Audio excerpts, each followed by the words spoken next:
Good evening, doctor. Akkam olte doktor. An kaampaanii doonii keessatti to'ata gurgurtaati. Azaabaaf jannanni ni jira. Namni aadiin akkiyyaa kun akkamii waan akkanaa kanatti amana. An amantii tokkollee itti namanu. Well, that's the question that how do I know that hell and heaven?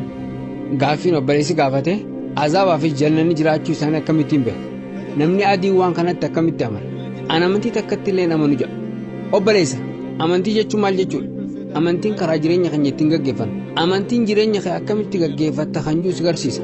Namoonni hedduun waa'ee amantiitiin if cinquun fedhu. An dhaladheeraa waan barbaadeen dalaga. Jireenya kee akkamitti gaggeeffachuu akkan qabu niin beekaa jiru. Fakkeenyaaf gara bosonaa yeroo duraatiif deemtee jennu.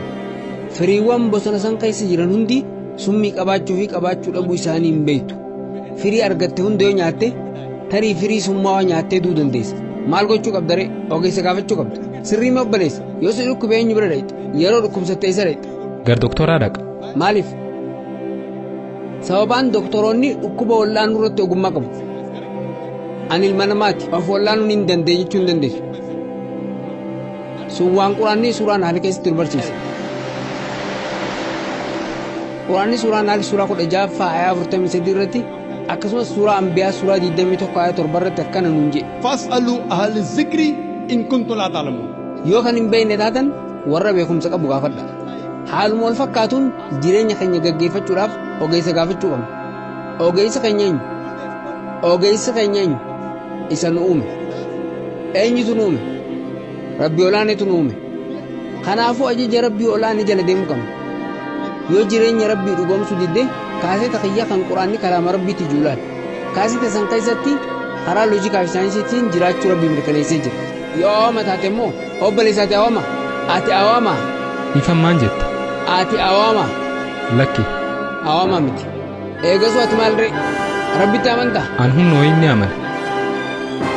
Garuu? Gaarii. Rabbitti ni amanta jechuudha. Humna jettee waamtus, supernatural jettee waamtus Rabbitti ni amanta jechuudha. Waan wayiitti ni amana. Waan wayiitti ni amanta. Garuu maqaa isaan beektu. Maqaan isaa Rabbi. Humna jettee waamuu dandeessa. Waan barbaadde jettee waamuu dandeessa. Yoo Rabbitti hin amanne kaaseta kiyyaa kan quraanni kalaama Rabbiitti juulaaluu ni dandeessa. Humni sun eenyu akka ta'e yoo hin beeknellee kaaseta kiyyaa quraanni kalaama Rabbiitti juulaaluu dandeessa. Kaaseta san keessatti karaa saayinsaawaan karaa shakkii hin qabneen Rabbi subhaanahu wa ta'aalaa jiraachuu isaa mirkaneessee jira. Akkasumas quraanni kalaama Rabbii ta'uu isaa mirkaneessee jira. Gara gaaffii keetii haa dhufu. Yoo humna wayiitti amana jette amantitti ni amanta jechuudha. Akka dikshinaarii Oksforditti amantii jechuun humna jabaa ilma namaa to'atutti amanuu fi gabbaruu.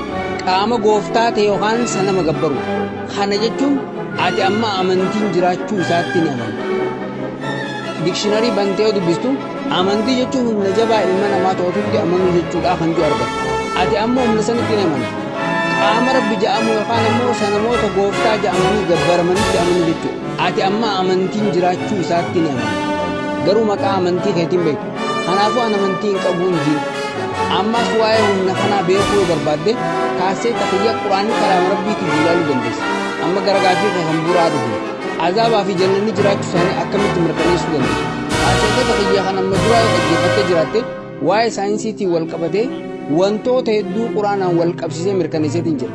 Saayinsii fi quraana yoo wal bira qabnu waan quraanni waa'ee saayinsii dubbate keessaa wantoonni parsantii 80 ta'an guutumaan guututti sirrii ta'uu isaanii mirkaneeffameera. Quraanni waa'ee saayinsii hedduu haasa'u.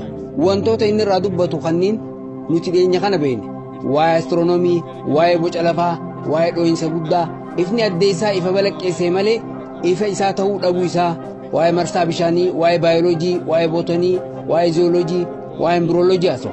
Yeroon ammarra jirru yeroo saayinsii fi teekinooloojiiti. Quraanni waa'ee wantoota kanneenii maal dubbataa jennee yoo qoranne wanti argachuu dandeenyu waan quraanni waa'ee saayinsii dubbate keessa kan 80 ta'u guutumaan guututti sirrii ta'uu isaati. Parsantiin hafe 20 shakkisiisaa kan jiru keessa jira. Sirriis hin jaamne, dogoggoraas hin jaamne. Parsantii 20 kana keessa parsantiin 0.1 ta'u dogoggora hin jaamne, shakkisiisaa jaamne. Kanaafuu akka loojikii kiyyaatti parsantiin 80 kan ta'u guutumaan guututti sirrii yoo ta'e parsantii 20 san keessaa ammoo 0.1 kan ta'u yoo dogoggora hin jaamne inshallah parsantiin 20 hafe sunis sirriidha ni jaama. Kun amantii loojikiiti. An ogeessa fayyaati. Quraanni waa'ee astiroonomii dubbata. Waa'ee embirooloojii dubbata. Waa'ee jeenetiksii haasa'u. Wanti quraanni dubbate hundi sirrii. Ati ammoo obboleessa ati osoo doktorummaa qabduu azaabatti amantaa? Jannatatti amantaa? Jinnootatti amantaa? Du'a booda jireenyaatu jira jettee amantaa jettee na gaafachuu dandeessa. Kanaafuu loojikiin kiyya saayinsiin humna jabaa waan hin qabneef qabxiilee parsantii 20 ta'an mirkaneessuun itti ulfaata. Saayinsiin wantoota kanneen mirkaneessuu hin dandeenye. Tarii saayinsiin waggaa 50 booda yookaan waggaa 10 booda wantoota kanneen beekuu danda'a. Haa ta'u malee saayinsiin har'a sadarkaa san irra gahuu hin dandeenye. Parsantiileen 20 kan saayinsiin sirriidha yookaan sirrii miti jee mirkaneessuu dadhabe sunis inshaallah sirrii ta'uun isaanii ni mirkaneeffama. Karaa jiraachuu azaabaa fi jannata ittiin ibsu keessaa tokko isa ammas hime kana. Karaa biraatiin karaa salphaadhaan quraana sun fayyadamsiisa. Obboleessa gaaffii salphaa si gaafata. Qabeenya namaa saamuun gaariidha moo hamaadha? Saamichi gaariidha moo hamaadha? Saamichi waan hamaa. Hamaadha. Intala dubraa gudeeduun gaariidha moo hamaadha? Lakki hamaa. Hamaadha. Amma gaaffii tokko karaa loojikiitiin si gaafata.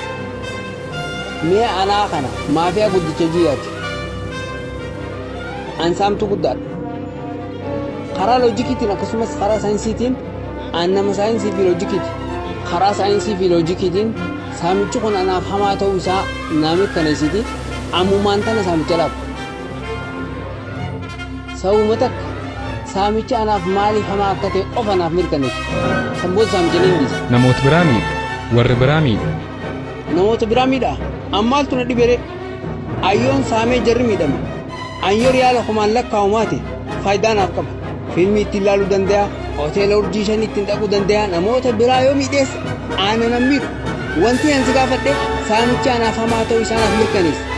Namoota biraatiif hamaa ta'uu isaatiin awwaa'een namootaan hin jiru.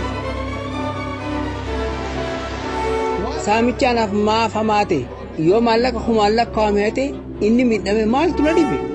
Awwanta na miidhu hin qabu. Yoo namni wayii miidhame awwanti na miidhu jira. An maallaqa saniin bashannanuu fiilmii ittiin ilaaluu hin danda'a. Soorata barbaade nyaachuu hin danda'a. Kanan si gaafadhe anaaf saamichi maaf hamaa akka ta'e loojika quubsaa tokko qofa naa kenna. Namoota biraatiif hamaa ta'uu isaarraa sin gaafan. Ammaa fe'aa guddaadha. Humna jabaan qaba. An nama saayinsiiti nama loojikiiti. Anaaf saamichi maaf hamaa akka ta'e sababaa loojikaa tokkoon naaf mirkaneessa. Ani saamicha nin dhaaba. Hayyee yaali kaa. Yaali takka. Maaf hamaa ta'e. Deebiin hin jiru. Deebiin hin jiru. Yeroo 20-30 yeroo hanga dandeesse yaalii godhii deebii naaf kenna. Akkumatu jetti. Amantiin karaa jireenyaati. Waa'ee amantiitii miti. Saamichi maaf hamaa akka ta'e naa himi. Gara amantiin deemin. Lakki gar qabxii sanii ni dhufa. Waa'ee qabxiitii miti. Dura saamichi maaf hamaa akka ta'e naaf himi. Qabxii ta'e boodatti deebina. Kanaafuu sun karaa jireenyaati. Waa'ee karaa jireenyaati miti. Akka ati yaaddutti anaaf saamichi maaliif akka hamaa ta'e naaf himi. Ani saamicha ofirraa dhiisa. Akka yaadutti saamichi namoota biraa miidha. Namoota biraa miidhuun isaa ana maal na godha? Saamichi ana na miidha. Sababii isaa?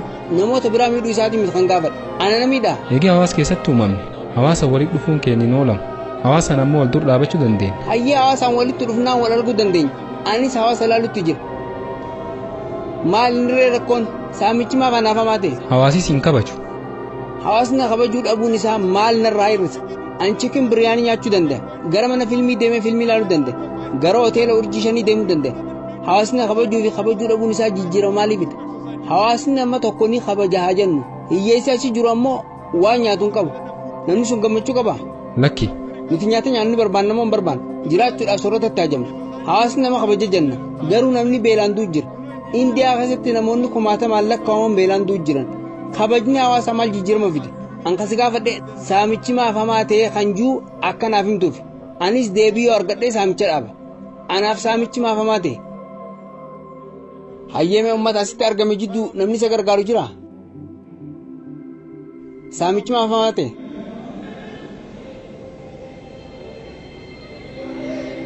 Deebii hedduutu jira. Anu si gargaara.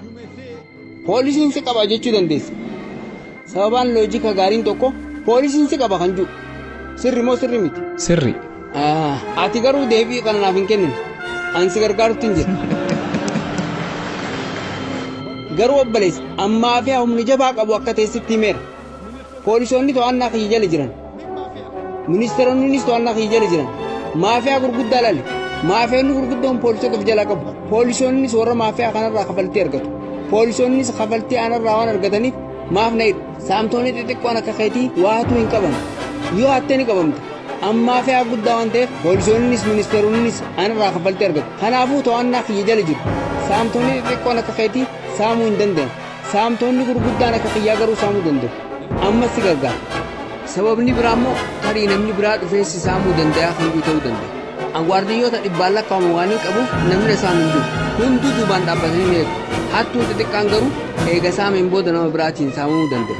Angaruu waardiyyoota hedduu waan hin qabuuf namni isaan hin jiru. Boodigaardii dhibbaan lakkaa'aman kan meeshaa waraanaa AK-47 qabatanii dhaabbatanii ni eegama. Kanaafuu loojikiidhaan saamichi maaf hamaa akka ta'e ibsuun si rakkisa. Beekumsa saayinsii fi teekinooloojii qabdutti fayyadamte saamichi maaf hamaa akka ta'e nama mirkaneessuu hin dandeessu. Kanaafuu ilma namaa amansiisuuf waan dogoggoraa yoo hojjette wayita dootu. Maaltu dogongora? Saamichi dogongora ta'uu isaa yoo hin beekne jalqaba saamichi dogongora ta'uu isaa mirkaneessuu qabda. Saamichi bakka kamitti dogongora ta'e? Saamichi dogongora ta'uu isaa yoo mirkaneessite yoo san waan dogongora hin dalaginaa jettee nama gorsite. Kanaafuu maaltu sirriidhaa maaltu hamaadhaa kan jiru akkasii himu uumaatti ajamta. Nyaata kamtu gaariidhaa kamtu hamaadhaa kan jiru akkasitti himuuf doktoratti ajamta. Nyaanni kun summii qabaa kun ammoo kan nagayaatii appilsiif gaariidhaa waayildi beeris ammoo summii sitti tahaa jee doktoratu sitti himu. Rabbi caalaa ammoo doktorri waan hunda sitti himu hin jiru. Obboleessa loojikiidhaan wayitaa isa maafiyaan sun boodigaardota qaba. Namni isa miidhuu danda'u hin jiru. Garuu seerri kun nama hunda adabuu hin danda'u. Italii keessa maafiyaa hedduutu jira. Indiyaa keessattis namoonni rakkoo hamaa keessa jiran hedduutu jiru. Seerri namoota kanniiniif homaa godhuu hin dandeenye. Seerri hiisha isaanii keessa jira. Haa ta'u malee ati akka nama aadii tokkootti namoonni kunniin adabamuu hin qaban jettaa. Intala dubraa gudeeduun gaarii moo hamaadha? Namoonni hedduun kan ijoollee dubraa gudeedan ni jiru. Ijoollee dubraa gudeedu. Wanti godhame tokkolleen hin jiru. Seerri isaan qabuu hin dandeenye. Kanaafuu namichi kun adabamuu hin qabu. Sirri moo sirri miti? Sirri. Garuu namoota hedduu addunyaa kanarra argineerra. Maafiyaalee gurguddootu ture. Maallaqa miiliyoonaan lakkaa'amuu qabu. Osoo eenyu waa isaan hin godhin du'a nagayaa du'an. Namoota kanniiniif murtiin wayii jiraachuu qaba. Deebiin waan kanaa rabbiin uumeen kennamee jira. Suuraa Al-Imraan, suuraa 3ffaa, ayyaa 185 irratti kullu nafsin daa'iqatul mawt. Lubbuun hundi du'a dhandhamtuudha. Mindaawwan keessanis guutummaan kan argattan guyyaa qiyaamaati. Jireenyi duniyaas meeshaa gowwomsaa qofa. Du'aan booda kaafamuun hin jiru taanaan jireenyi amma jiraachaa jirru kun jireenya haqaa yookaan justice miti jechuudha. Wanti nuti jennu haqni dhugaa guyyaa kaafamaa fi mindaa san kennama. Uumaan keenya rabbiin olaanee guyyaa san murtii dhugaa ni kenna. Nama waatu hin tani ati amma saamtuu guddaadha. Fakkeenyaaf amma ati maafiyaadha. Ani muslimaa jennu namni arrasi miidhu hin jiru. Poolisiin to'annaa kee jala jira. Namni kun adabbii argachuu qabaa jees gaafannaan eeyyannaan jedha. Ati maafiyaa guddaa taatee yoo hatte namni biraa si'atuu hin danda'u. Garuu nama kanaaf murtiin kennamuu hin qabu. Saamtonni hedduun namoonni akka raawwatan hedduun yoo du'aan booda kaafamni jiraate malee nagayaan addunyaa kanarraa galan jechuudha. Yoo du'aan booda jireenyi biraa hin jiraanne saamichi hamaa ta'uu mirkaneessuu hin dandeessu. Dubra gudeeduun hamaa ta'uu mirkaneessuu hin dandeessu. Kitaabni dachii tanarra jiru kamuu Maazar Tereezaanis Maatamaa Gaandiinis saamichi hamaa ta'uu mirkaneessuu hin danda'an. Sababni isaa gaafii takka si gaafadha. Akka seenaan nutti himutti Hitler Yahudoota miiliyoona 6 gube. Yahudoota meeqa? Miliyoona 6.